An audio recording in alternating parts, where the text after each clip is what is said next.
Jadi menjadi advokat ini luar biasa.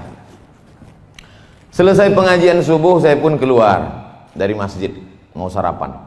Datanglah anak muda. Kata anak muda ini, Ustaz Somad, saya baru selesai S1. Fakultas apa? Fakultas Hukum. Oh, jadi sudah SH. Sudah Pak Ustaz. Rencana lanjut S2 MH? Tidak Pak Ustaz. Kenapa?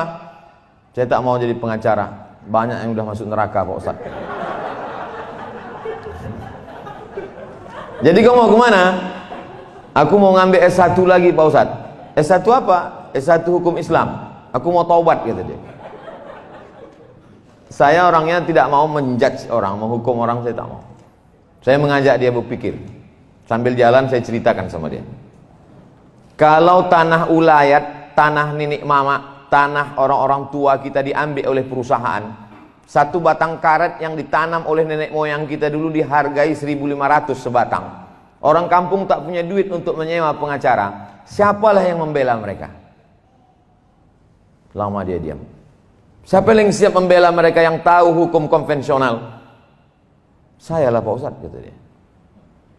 Seandainya aku dikriminalisasi orang, dalam ceramah ada yang keseleo lidah, tersalah sikit, rupanya diviralkan orang, ditangkap orang, tak ada duitku untuk membayar pengacara. Siapa yang membela aku di pengadilan? Lama dia diam. Terus saya tanya, masih kamu mau tinggalkan juga lagi ini? Insya Allah saya lanjut S2 Pak Ustaz. Oleh sebab itu kita ingin mindset orang berubah.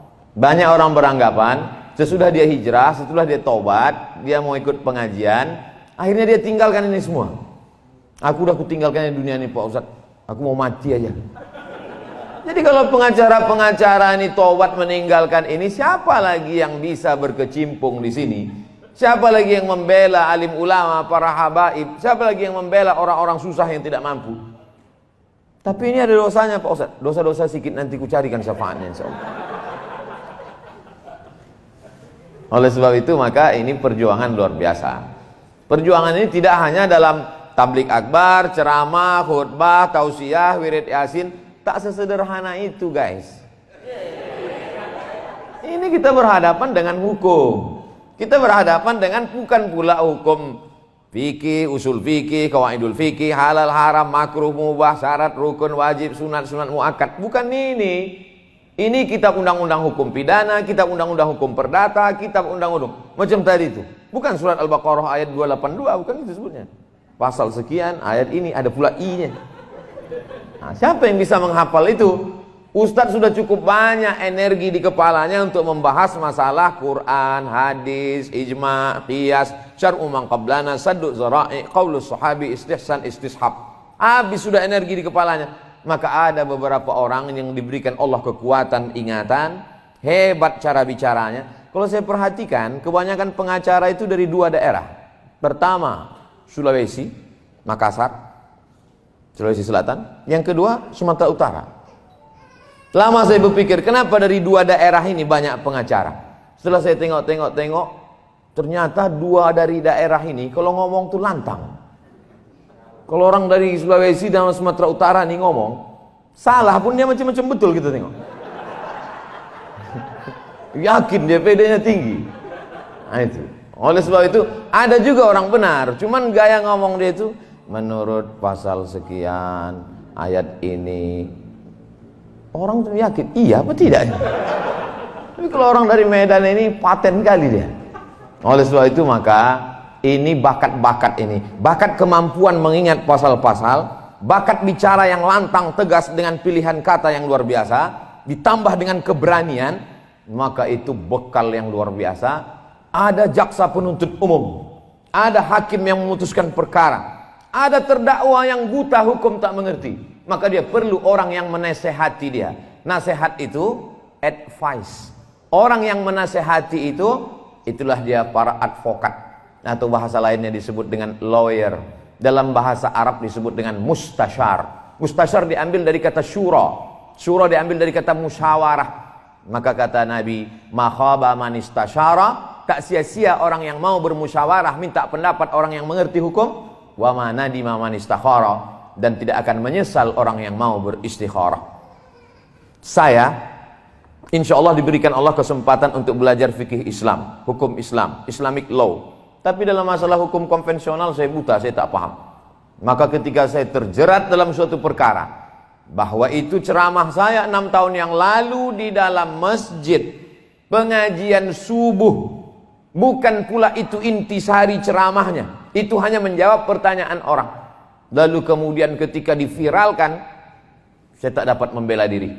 Siapa yang membela saya? Berkumpullah pengacara-pengacara, tiba-tiba saja tak diundang, tak diajak, tak diminta, membubuhkan tanda tangan 70 orang pengacara muslim dari Sabang sampai Merauke siap untuk membela Ustadz Abdul Somad. Takbir!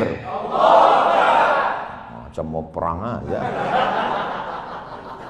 Begitu saya sampai di Jakarta, disodorkan kertas, Ustadz Somad, inilah dia 70 pengacara yang sudah siap membela Ustadz, selengkap dengan segala pasal-pasalnya, bahwa Ustadz berbicara ini di dalam masjid, tidak disuarakan mikrofonnya sampai keluar, bahwa Ustadz bukan inti pembicaraan, judul tema besarnya bukan masalah itu, tapi Ustadz menjawab pertanyaan, maka Ustadz tak bisa dikenakan satu pasal apapun. Meleleh air mata saya, disangka mereka ini saya haru menengok itu. Yang saya pikirkan, cemana membayar 70 pengacaranya. Yang saya pikirkan, mak kacau aku sekali ini ya. Rupanya ditengok mereka saya menangis. Datang pemimpin-pemimpin pengacara itu yang hebat-hebat itu, yang terkenal-terkenal itu, duduk mereka. Kami dari forum komunikasi advokat ini, kami dari ini, kami dari ini. Apa kata mereka? Saya bisikkanlah, tanya berapa bayar.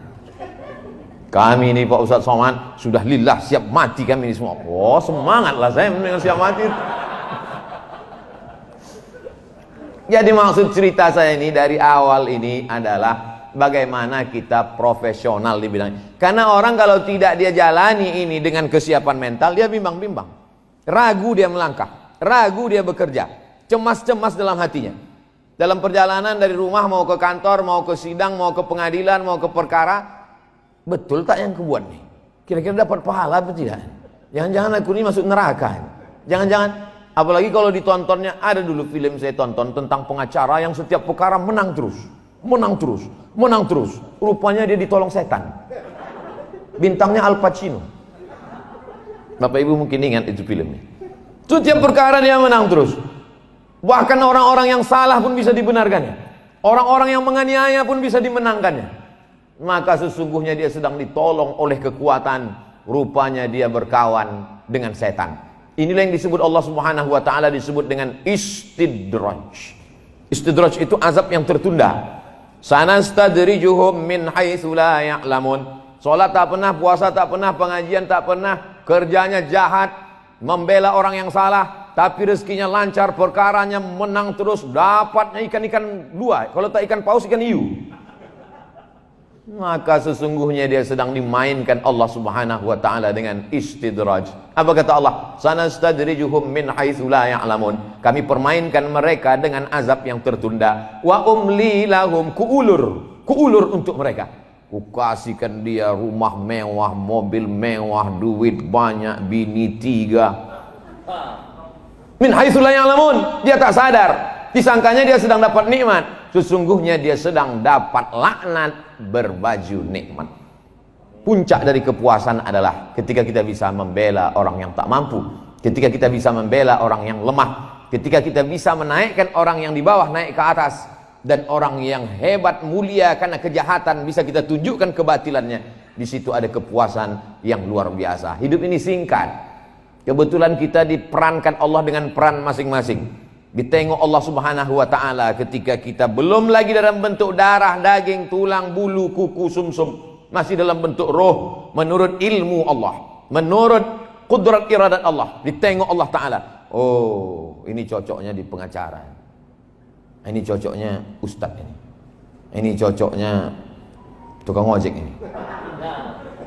Jangan sepele kan. Dia memang tukang ojek, tapi semua ojek di Medan ini dia bosnya. Itu. Oleh sebab itu apa maknanya? Ini peran kita ini masing-masing diberikan Allah SWT. Yakinlah bahwa ini suratan kita dari kecil memang. Bapak dulu teringat saya gimana ceritanya Bapak ini bisa jadi pengacara nih. Saya Pak Ustadz dulu memang dari kecil memang udah bawaan. Kami dulu kalau cabut sama kawan, kawan tuh makan 3 bayar 1, saya yang belanya Pak Ustaz.